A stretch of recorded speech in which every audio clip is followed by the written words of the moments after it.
ដែល like ខ្ញុំបាទចង់ជំរាបសួរទៅអាដាមស្រីបរាវិញម្ដងដោយសារតែយើងចាប់អារម្មណ៍អំពីការងារនៃការចោះវាស់វែងក៏ដូចជាបោះបង្គោលបដោះអាសន្ននៅចន្លោះបង្គោល42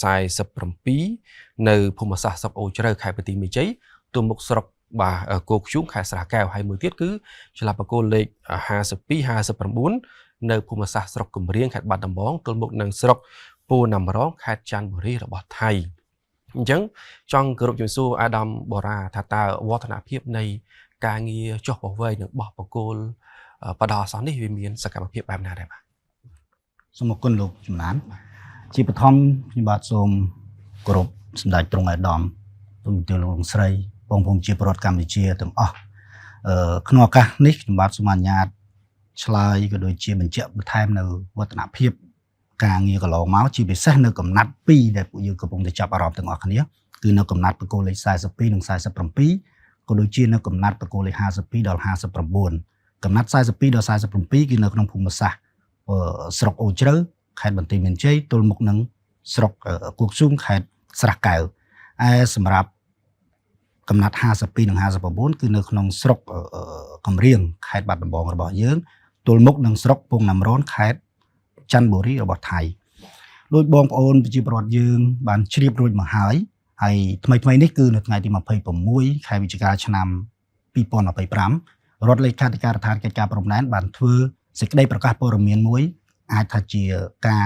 បញ្ជាក់ជូននូវវឌ្ឍនភាពហើយមកដល់ពេលនេះគឺរយៈពេល2ថ្ងៃក្រោយនេះក៏មានការវិវត្តជាបន្តបន្ទាប់ដែរបាទអញ្ចឹងខ្ញុំបាទសូមបញ្ជាក់ជូននៅក្នុងកំណាត់42ទៅ47មុននៅក្នុងកំណាត់នេះដោយបងប្អូនបានជ្រាបហើយគឺយើងធ្វើពីកំណាត់42ដល់47ដើម្បីអនុវត្តការងារវាស់វែងនិងបោះបង្គោលបណ្ដោះអាសន្ននៅលើដីជាក់ស្ដែងនៅក្នុងកំណាត់នេះគឺយើងបែងចែកជា3កំណាត់ទៀតដើម្បីអនុវត្តការងារអញ្ចឹងកំណាត់ទី1គឺយើងធ្វើពី42មក43សិនបាទកំណាត់ទី2បន្ទាប់ពីចប់ពី42 43គឺយើងធ្វើពី43មក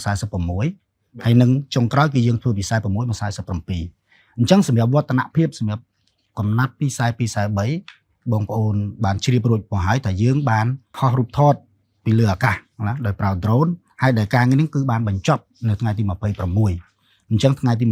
27គឺបងប្អូនអ្នកបច្ចេកទេសយើងក៏បានជួបគ្នាជាមួយនឹងភាគីថៃដើម្បីរៀបចំទិន្នន័យហើយកាលពីម្សិលមិញនេះគឺថ្ងៃទី28គឺយើងបានចុះទៅលើដីដើម្បីបោះរួចហើយជាលទ្ធផលគឺយើងបោះបានចំនួន11បង្គោលបដោះអាសន្នដែលការបោះបង្គោលនេះគឺយើងបោះចេញពីបង្គោលទី42មកបាទនេះជាវឌ្ឍនភាពចុងក្រោយនៅក្នុងកំណាត់42ទៅដល់43នៃកំណាត់រួមរបស់យើងគឺ42ទៅដល់47សម្រាប់នៅកំណាត់បង្គោល52ដល់59គឺការងារយើងគឺចុះជំហានដំបូងហ្នឹងគឺយើងចុះទៅបោះបង្គោលតែម្ដងបាទគឺបោះបង្គោលហើយលទ្ធផលគឺដូចគ្នាគឺនៅថ្ងៃទី26គឺយើងបានបញ្ចប់បោះបង្គោលបដោះអាសន្នទាំងស្រុងនៅក្នុងការឯកភាពក្នុងផែនការគឺយើងបោះចំនួន166បង្គោលអញ្ចឹងយើងបានបោះនៅថ្ងៃទី27បន្ទាប់មកថ្ងៃហ្នឹងគឺយើងចាប់ផ្ដើមប្រើប្រាស់ drone ដើម្បីប្រមូលស្រង់ទិន្នន័យនៅលើដីជាក់ស្ដែងបាទហើយមកដល់វឌ្ឍនភាពត្រឹមថ្ងៃ28គឺយើងហោះបានប្រមាណជា2គីឡូហើយបាទនេះជាអ្វីដែលខ្ញុំសូមអនុញ្ញាតបញ្ជាក់ជូនហើយនឹងបង្ហាញវឌ្ឍនភាពជូនបងប្អូនបាទសូមអរគុណ